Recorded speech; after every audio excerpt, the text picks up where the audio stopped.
আসসালামু আলাইকুম এভরিওয়ান, আশা করি সকলে ভালো আছেন। তো আজকে আমাদের ভিডিওটা হচ্ছে কিভাবে 1x বিট অ্যাকাউন্ট করব। 1x বিট অ্যাকাউন্ট করতে গেলে আমাদেরকে সর্বপ্রথমে একটি ব্রাউজার প্রয়োজন হবে। তো আমরা আমাদের ফোন থেকে যে কোনো একটা ব্রাউজার ওপেন করে নেব। আমি আমার ফোন থেকে ক্রোম ব্রাউজারটা ওপেন করে নিচ্ছি। আপনারা আপনাদের ফোন থেকে যে কোনো একটা ব্রাউজার ওপেন করে নেবেন। ওপেন করে নেওয়া হয়ে গেলে তারপরে এইদিকে দেখতে পাচ্ছেন প্লাস আইকনে এটা ক্লিক করে দেবেন।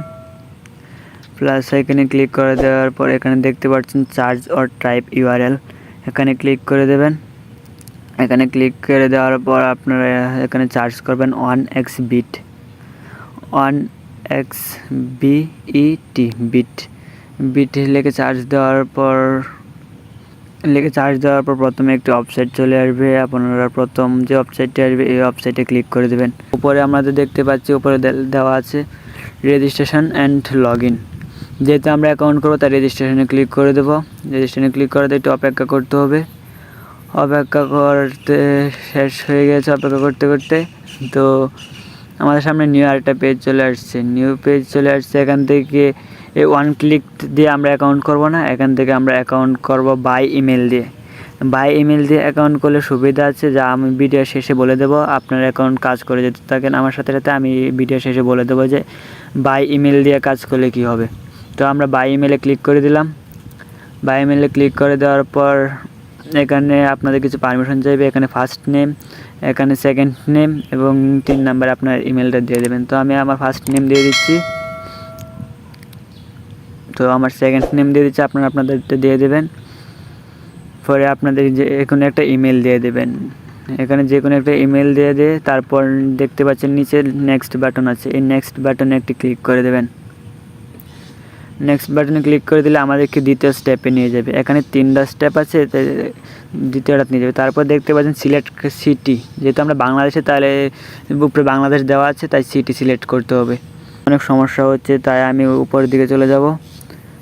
উপরের দিকে চলে গিয়ে এখানে উপরে দেখতে পারবো একটা চার্জ আইকন আছে, এই চার্জ আইকনে ক্লিক করে দেব। তারপর আপনাদের যে চিঠি লিখে চার্জ দেবেন। আমি ময়মনসিং থাকি তাই আমি ময়মনসিং সিটি দিয়ে দিলাম।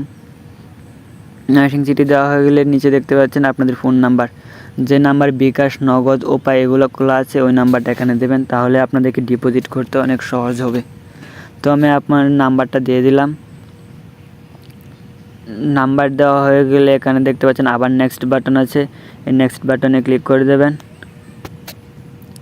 নেক্সট বাটনে ক্লিক করে দেওয়ার পর আপনারা দেখতে পাচ্ছেন বিডিটি বাংলাদেশ টাকা, এখানে বাংলাদেশ টাকা দেওয়া আছে। আপনি চাইলে ডলার করতে পারবেন, চাইলে যে কোনো করতে পারবেন, ইউরো করতে পারবেন, রুপি করতে পারবেন, আপনাদের ইচ্ছা। পরে দ্বিতীয়ত আপনাদের পাসওয়ার্ডটা দিয়ে দেবেন। পরে আবার যে কনফার্ম পাসওয়ার্ডটা দিয়ে দেবেন। 3 নাম্বার প্রমোট কোড, এই প্রমোট কোডটা আপনারা দিলে কিছু বোনাস পাবেন, আর না দিলে পাবেন না। আমি মনে করি না দেওয়াটাই উত্তম, যেহেতু অন্যের কাজ করবো না, আমরা নিজেরাই কাজ করবো, আমাদের বোনাস দরকার নেই। এভাবে করলে আপনাদের পাসওয়ার্ডটা দিয়ে দেবেন। আমি আমার পাসওয়ার্ডটা দিয়ে দিচ্ছি। তো সেকেন্ডে আমাদের দ্বিতীয় আবার কনফার্ম পাসওয়ার্ডটা দিয়ে দিচ্ছি। উপরে যে পাসওয়ার্ডটা দিচ্ছি এই পাসওয়ার্ডটা আবার নিচে দিতে হবে। তারপর আমরা রেজিস্টার নাও ক্লিক করে দেব। রেজিস্টার নাও ক্লিক করে দেওয়ার পর কিছুক্ষণ অপেক্ষা করবেন। অপেক্ষা করার পর আপনাদের সামনে একটা লোডিং অপশন চলে আসবে, যা আমার সামনে চলে এসেছে। আপনারা চাইলে পাসওয়ার্ডটা সেভ করে রাখতে পারেন, আমার দরকার নাই তাই আমি সেভ করে রাখছি। তো কিছুক্ষণ 8 সেকেন্ড 9 সেকেন্ডের মতো একটা লোডিং নেবে। লোডিং চলে আসছে আমাদের সামনে। লোডিং হওয়ার পর আপনাদেরকে ডাইরেক্টলি ডিপোজিটের কাজে নিয়ে যাবে। যেহেতু আমরা ডিপোজিট করব না, আমরা দেখিয়ে দেবো কীভাবে অ্যাকাউন্ট করতে হয়। আমাদের অ্যাকাউন্ট কনফার্ম, তো কীভাবে ডিপোজিট করতে হবে, কীভাবে উইথড্র দিতে হবে, এগুলো আমরা আমাদের পরের ভিডিওতে দেখিয়ে দেবো।